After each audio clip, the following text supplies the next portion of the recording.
شروع اللہ کے نام سے جو بڑا مہربان نہایت رحم والا ہے۔ السلام علیکم ناظرین، سمشا وائز میں خوش آمدید۔ خوبصورت چڑیل۔ یہ 2009 کی ایک سرد رات تھی۔ میں اور میری وائف زلیخا سو رہے تھے۔ رات کے 1 بجے میرے دوست یامین کی کال آئی۔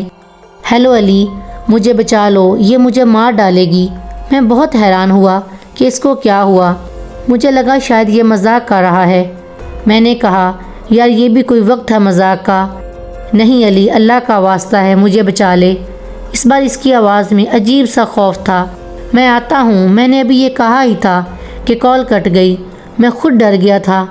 میں فٹ اٹھا، زلیخا کو اٹھایا اور اپنی گن ساتھ لی۔ کیا ہوا علی، اتنے پریشان کیوں ہو؟ زلیخا نے اٹھتے ساتھ سوال کیا۔ یار اب دروازہ بند کرو، میں یامین کی طرف جا رہا ہوں، اس کی کال آئی ہے، وہ بہت پریشان ہے۔